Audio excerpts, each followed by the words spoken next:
perguntaram sobre a Bíblia. Você escreveu colocando uma dúvida que é uma dúvida de muitos cristãos: beber bebida alcoólica é pecado? A bebida alcoólica, na forma de vinho, já era consumida por Jesus e seus discípulos, não como forma de droga para se embriagar, mas como parte integrante de uma refeição. Isso ainda é um costume muito comum em alguns países da Europa, onde até as crianças costumam levar um vinho mais fraco na lancheira para a escola. O uso de vinho chega a ser indicado na Bíblia, em algumas situações, mas obviamente nunca é indicado o excesso do vinho ou a embriaguez, beber demais. Eclesiastes 9:7: Vai, pois, come com alegria o teu pão e bebe com coração contente o teu vinho, pois já Deus se agrada das tuas obras. Salmo 104, de 14 a 15: Deus faz crescer a erva para o gado e a verdura para o serviço do homem, para fazer sair da terra o pão e o vinho, que alegra o coração do homem, e o azeite, que faz reluzir o seu rosto, e o pão, que fortalece o coração do homem. Amós 9,14: Trarei do cativeiro o meu povo Israel, e eles reedificarão as cidades assoladas, e nelas nelas habitarão, e plantarão vinhas, e beberão o seu vinho, e farão pomares, e lhes comerão o fruto. Portanto, a palavra de Deus mostra claramente que o vinho faz parte dos alimentos que Deus dá ao homem. E também a palavra de Deus usa o vinho no sentido figurado, como um símbolo de alegria espiritual. E faz o mesmo com o leite, ou pão, ou azeite. Isaías 55:1: Ó vós todos os que tendes sede, vinde às águas, e os que não tendes dinheiro, vinde, comprai e comei. Sim, vinde, comprai sem dinheiro, e sem preço, vinho e leite. Paulo também indicou o vinho misturado com água para Timóteo curar o seu problema de estômago.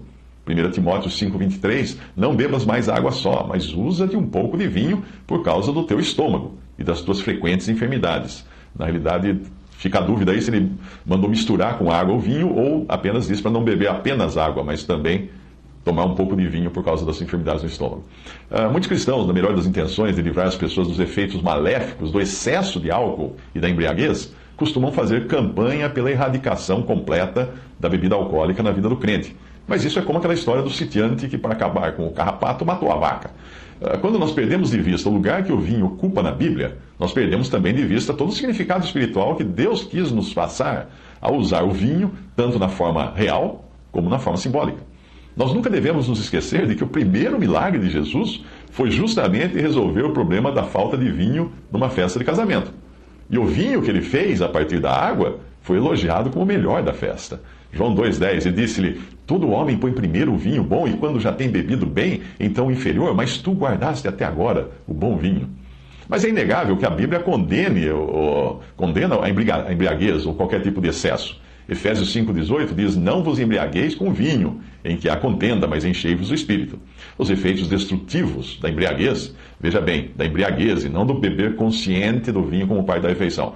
Os efeitos nocivos e destrutivos da embriaguez são mostrados claramente em Provérbios 22, 23 e 29 a 35. Para quem são os ais, para quem os pesares, para quem as pelejas, para quem as queixas, para quem as feridas sem causa, e para quem os olhos vermelhos? Para os que se demoram perto do vinho, para os que andam buscando o vinho misturado. Não olhes para o vinho quando se mostra vermelho, quando resplandece no copo e se escoa suavemente. No fim, picará como a cobra e como o basilisco morderá. Os teus olhos olharão para as mulheres estranhas e o teu coração falará perversidades. E serás como o que se deita no meio do mar e como o que jaz no topo do mastro. E dirás: espancaram-me e não me doeu. Bateram-me e nem senti quando despertarei. Aí então beberei outra vez. Eu me entristeço quando vejo hoje os jovens fazendo da bebida uma espécie de competição e troféu, para tirar foto, para colocar nas redes sociais, como se fosse mais inteligente e capaz aquele que consegue beber mais. Ao contrário, dificilmente existe alguém mais estúpido do que aquele que deseja mostrar sua capacidade através do álcool. Quem precisa de álcool para tomar coragem não passa outra mensagem a não ser a da covardia. O viciado é escravo do seu vício, ele não é livre. Apesar de pensar que está bebendo todas, ele está demonstrando o quanto é dono do próprio nariz vermelho. Ele pensa ser capaz de dominar o seu vício, mas não consegue. Qualquer coisa pode criar essa escravidão quando passa a nos dominar. 2 Pedro 2,19 diz que, prometendo-lhes liberdade, sendo eles mesmos servos da corrupção, porque de quem alguém é vencido, do tal faz-se também servo. A embriaguez, ou excesso de bebida alcoólica, é um pecado condenado pela palavra de Deus, tanto quanto o excesso de comida. O engraçado é que tem muito cristão glutão e obeso que condena veementemente e de boca cheia a bebida alcoólica, mas nunca se deu conta de que comer demais é igualmente pecado. Outro dia alguém falou uma frase, tem irmão que não bebe, mas come, que é uma bênção. Veja nas passagens a seguir que a bebedeira e a glutonaria, comer demais, estão lado a lado com a desonestidade, imoralidade, contenda, inveja, homicídio e idolatria. Romanos 13:13. Andemos honestamente, como de dia, não em glutonarias, nem em bebedeiras, nem em desonestidades, nem em dissoluções, que são imoralidade em outra versão, nem em contendas e inveja.